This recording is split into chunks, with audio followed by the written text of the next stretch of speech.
बोलो जयकारा बोल मेरे श्री गुरु महाराज की जय।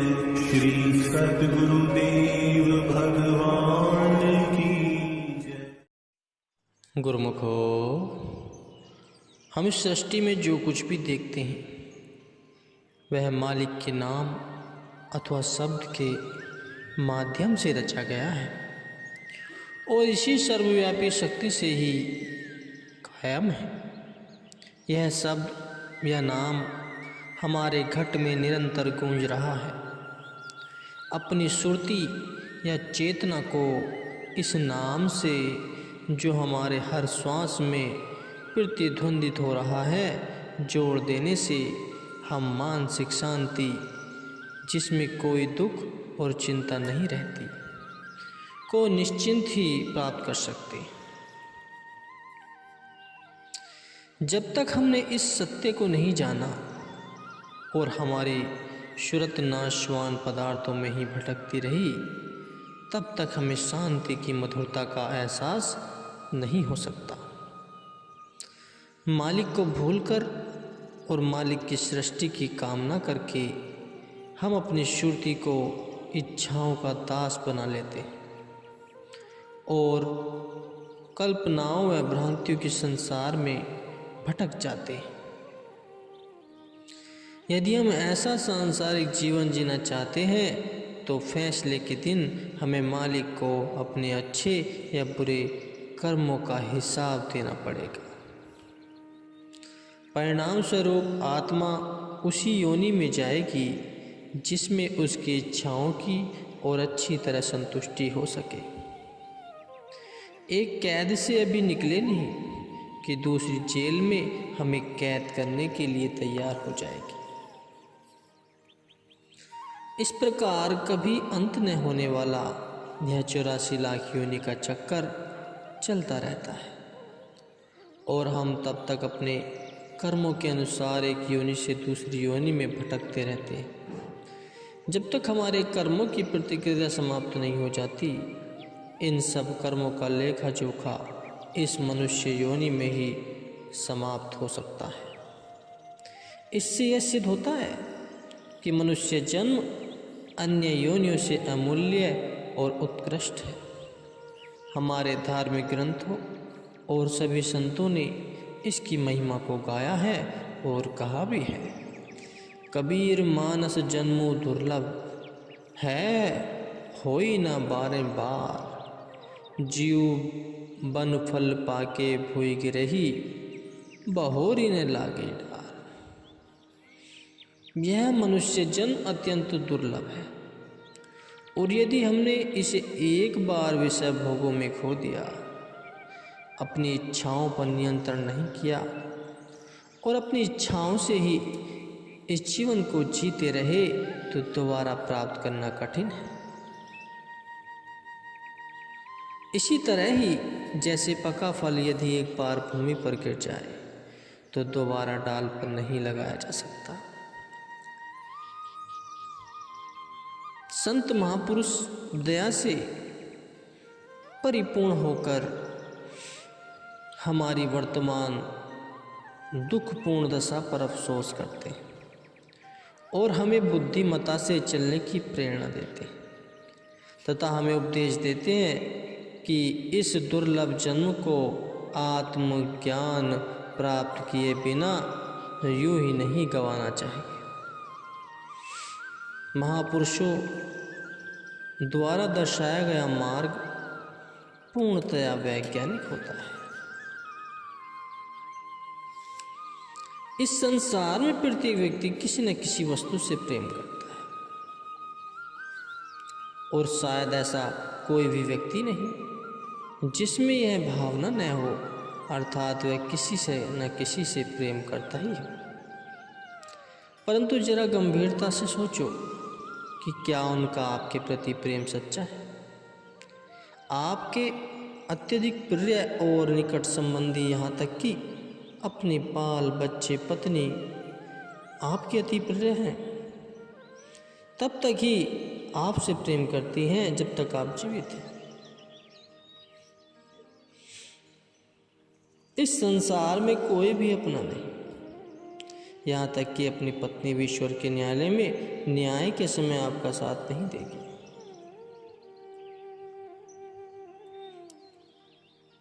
इस गंभीर चिंतन से डाकू रत्नाकर देव ऋषि नारद से दीक्षा प्राप्त करके ऋषि वाल्मीकि बन गए थे। और रत्नाकर को देव ऋषि नारद ने कहा था कि अपने सगे संबंधियों से पता करके आओ कि जिनके लिए वह लूट मार करता है, क्या वह यमराज के न्यायालय में उसके साथ चलेगी, और इन पाप कर्मों से उसे जो सज़ा मिलेगी उसके भागी बनेगी। सभी ने इस कार्य में अपना सहयोग देने से मना कर दिया। इस बात ने उसके दिल में एक नया मोड़ ले लिया। जो भ्रम था वो टूट गया। उसने देव ऋषि नारद से भक्ति पथ पर चलने के लिए नाम की दीक्षा के लिए याचना की। रत्नाकर अपने गुरुदेव के अनुसार घंटों भजन ध्यान में बैठने लगे। उन्होंने मालिक का साक्षात्कार किया और उनका नाम ऋषि वाल्मीकि हो गया। वही केवल हमारे सच्चे मित्र और हितैषी हैं जो परलोक में भी हमारा साथ देंगे और फैसले के समय भी हमारी सहायता करेंगे। इसलिए हे बुद्धिमान जीव, इन झूठे संबंधियों से मोह मत कर और किसी संत महापुरुष की खोज कर और मालिक के साथ सच्चा प्रेम कर, क्योंकि ये झूठे रिश्ते नाते अधिक से अधिक इस संसार का तक तेरा साथ देंगे, परंतु सतगुरु तेरे परलोक में भी सगी सहाय रहेंगे। श्रुति ने मालिक के सतगुरु की स्तुति की है। सतगुरु में हमारा ऐसा विश्वास होना चाहिए कि शारीरिक रूप से हम भले ही सांसारिक कर्मों को करें, परंतु भीतर से हमारा मन मालिक में ही हो और मालिक में ही लगा रहे। जब तक हमारा सतगुरु से ऐसा घनिष्ठ नाता हो जाएगा, तब वह हमें कभी नहीं भुलाएंगे। वे शरीर रूप में शुद्ध आत्मा है। उनका उद्देश्य अधिकारी आत्मा को अपनी ओर आकर्षित करके उन्हें सर्वाधार मालिक से मिलाना है। जब तक मालिक स्वयं हमें अपनी ओर न खींचे, हम में उन तक पहुंचने की सामर्थ्य नहीं है। यह उनकी अपार कृपा है जो हमें अपनी ओर प्रेरित करते हैं। ऐसे हैं सतगुरु के भेद भरे रूहानी मार्ग। शायद कोई यह सोचे कि सतगुरु के प्रति उसने अपनी श्रद्धा भक्ति स्वयं बढ़ा ली है, तो यह सत्य नहीं। वास्तव में यह तो सतगुरु ने स्वयं अपनी कृपा और प्रेम से ही हमारे हृदय में अपने प्रति श्रद्धा भक्ति पैदा की है। सतगुरु मुक्त आत्मा है और ईश्वर के रूप है। उनकी अपनी कोई इच्छाएं नहीं होती। वे दुर्धाम से इस भूलोक पर केवल एक ही उद्देश्य से आते हैं। उनका उद्देश्य होता है हमारे दुखों को कम करना और अपनी ओर आकर्षित करके हमें सच्ची शांति और सुख प्रदान करना। एक बार की बात है, प्रत्येक परिवार के साथ यह सामान्य अनुभव की बात है कि जब बड़ा भाई अपने छोटे भाई के साथ छिपना और ढूंढना लुक्का छुपी खेलता है, तो बड़ा भाई छोटे भाई को जानबूझकर ऐसा मौका देता है कि वह उसे ढूंढ ले। मान लो बड़ा भाई है निश्चय कर ले कि मैं ऐसी जगह छिप जाऊं जहां से यह मुझे ढूंढ ना सके, तो क्या वह उसके लिए यह कोई कठिन बात है? निश्चित रूप में से नहीं, क्योंकि वह छोटे बालक से अधिक बुद्धिमान है और बड़ी आसानी से ऐसी जगह छिप सकता है जहां से बालक उसे ढूंढ न सके और वह निराश हो जाए। परंतु सामान्यतः होता क्या है, बड़ा भाई ऐसी जगह ही छिपता है जहाँ से बालक को ढूंढना मुश्किल है।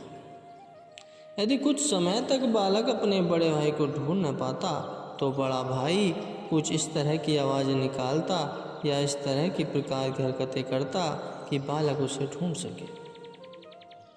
और जब बालक उसे ढूंढ लेता है तो बालक जीतने की खुशी में खिलखिला उठता है और खूब शोर मचाता है कि मैंने ढूंढ लिया।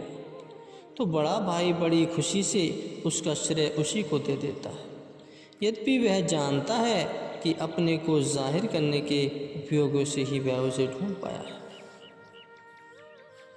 यदि वह स्वयं को प्रकट न करता तो बालक उसे कदापि नहीं ढूंढ सकता था। ठीक इसी तरह शरीर रूप में मालिक सद्गुरु अपने प्रति श्रद्धा प्रेम का श्रेय हमको दे देते हैं। उनके कार्यों में बड़ा भेद भरा होता है और उनकी लीला को जाना नहीं जाना चाहता कि वह अधिकारी आत्मा को किस प्रकार चुन लेते हैं। श्री परमहंस अद्वैत मत के संस्थापक श्री परमहंस दयाल जी एक बार घूमते घूमते अपने तदनुरूप शिष्य श्री स्वामी स्वरूपानंद जी को अपना रूप दर्शाने के लिए टेरी पधारे। बाह्य रूप से तो श्री परमहंस दयाल जी दीवान भगवान दास जी के आग्रह पर टेरी पधारे थे, परंतु वास्तव में यह श्री सद्गुरु जी की अपनी ही मौज थी कि वे टेरी जाकर अपने उत्तराधिकारी को ढूंढना चाहते थे। इसी तरह ही सभी महापुरुष इस गूढ़ रहस्य को प्रदर्शित करते आए हैं। इन महापुरुषों के उपदेश बहुत सरल हैं, स्पष्ट और शुद्ध आध्यात्मिक होते हैं। वे हमें बताते हैं कि हमारी दुख और असंतोष की वर्तमान अवस्था का कारण यही है कि हमने अपनी श्रुति को भिन्न भिन्न अनेकों विषयों में बिखेरे हुए, स्वयं को हमने शरीर मन और बुद्धि मान रखा, जो वास्तव में हम है ही नहीं। यदि हम इस बिखरी हुई श्रुति को बाहर से समेट अपने भीतर केंद्रित कर लें तो हमारे चारों ओर भरपूर आनंद और शांति छा जाएगी। जब तक हमारी श्रुति आंखों के नीचे निम्न लोकों में रहेगी तब तक यह विषय सुख का अनुभव ही करती रहेंगी, परंतु जब उसके भीतर की ओर उद्धर्वमुखी यात्रा आरंभ होगी जाएगी तो इसे सुख और आनंद का अनुभव होने लगेगा। सुरति की यह आंतरिक यात्रा निश्चित ही साक्षात पूर्ण सद्गुरु के मार्गनिर्देशन में करनी चाहिए। सुरति की अंतर्मुखी यात्रा के लिए आवश्यक है कि नीचे के 9 द्वारों को बंद कर दिया जाए और 10वां द्वार जो दोनों आँखों के भों के मध्य और थोड़ा पीछे की ओर स्थित है उसे खोला जाए। तभी प्रभु के बताए हुए नाम का स्मरण करें, सब कार्य सिद्ध होते चले जाएंगे। यदि बुरी संगत मनुष्य को बिगाड़ सकती है तो उसमें कोई आश्चर्य की नहीं है। संतों की संगति दुष्ट व्यक्ति को सज्जन बना सकती है, अर्थात संतों के संग में बुरे से बुरा आदमी भी अच्छा बन सकता है। संत महापुरुषों का संग मनुष्य को पवित्र और धार्मिक बना देता है, परंतु बुरे व्यक्ति के संग से मनुष्य दुष्ट एवं दुर्जन बन जाता है। संगति का प्रभाव का वर्णन करते हुए कबीर तुलसीदास जी कहते हैं कि स्वाति नक्षत्र के समय वर्षा की बूंद जब कदली के पुष्प पर पड़ती है तो वह कपूर बन जाती है। यदि वही बूंद शिव के मुंह में पड़ जाती है तो वह अत्यधिक सुंदर मूल्यवान मोती बन जाती है, परंतु वर्षा की वह बूंद यदि सांप के मुंह में चली जाए तो वह घातक विष का रूप धारण कर लेती है।